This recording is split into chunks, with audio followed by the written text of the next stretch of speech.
Alright, Trekkers and Trekkers, time for the final episode review of the day with The First Duty. The Enterprise returns to Earth, where Captain Picard is scheduled to deliver the commencement address at Starfleet Academy's graduation ceremony. However, the crew comes to learn of an accident during flight training that has injured Wesley Crusher and caused the death of fellow Nova Squadron member Joshua Albert. During the deposition, Nova Squadron leader Nick Locarno testifies that the impact occurred as they were coming out of a Jaeger loop maneuver. He also says that Joshua was nervous about flying and that he followed him and that he allowed him to fly because he didn't want to end his flying career over nerves. He claims that the accident was Joshua's fault, but admits that in hindsight allowing him to fly was a mistake. However, when satellite imagery from 7 seconds before the crash shows the squad to be in a different formation than the one they've testified to be in, the cadets remain tight-lipped. Picard, concerned that things are not what they seem, orders his crew to investigate the accident. They discover evidence that Wesley's squad was attempting to perform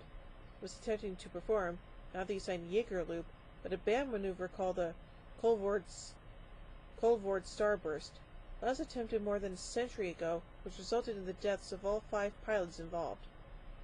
Picard accosts Wesley and demands to know the truth, but Wesley responds by saying that he chooses not to answer, thus indicating that an answer would be self-incriminating.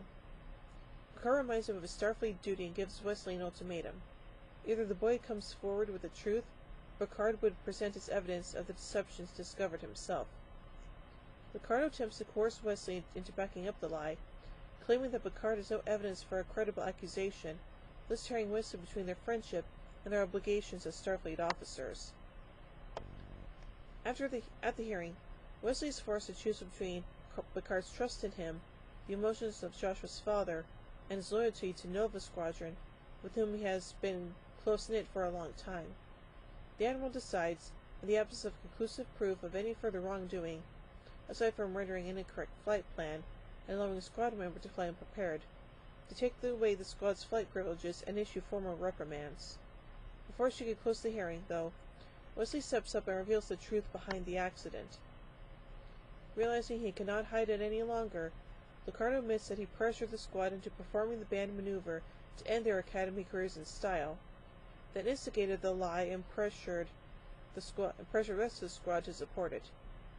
He is expelled from the academy, while Wesley and the rest of his colleagues lose their past year's academic credits along with their flight privileges. Wesley is disappointed in himself, but encourages him that, while the immediate future will be difficult, he will eventually regain the trust of his classmates, and the respect that comes with it. Wesley, however, does not believe such is the case, which indeed it is not, as Journey's End will verify. So anyway, that was kind of interesting, I guess. So let's get some other info about this episode. The minor character Sito Jaxa will later appear significantly in the Star Trek The Next Generation episode Lower Decks, where it emerges that Picard requested her assignment to the Enterprise because he wanted to give her a fair chance to redeem herself. McNeil's Nicholas Locarno would serve as a template for the character of Tom Paris on Star Trek Voyager. Originally, producers were searching for an actor different than McNeil. However, after many auditions, it was suggested to simply bring McNeil in to play the part, since they were using his character as a model for Tom Paris already. That's kind of interesting. So this is a pretty darn good episode, and yeah, it was just really good. And plus, hey, you also have Boothby in this episode. Can't get any better than that. So overall, I give The First Duty 4 warp cores out of 5. We'll join tomorrow as Star Trek Timber continues on with Cost of Living. So, until then, live long and prosper, everybody.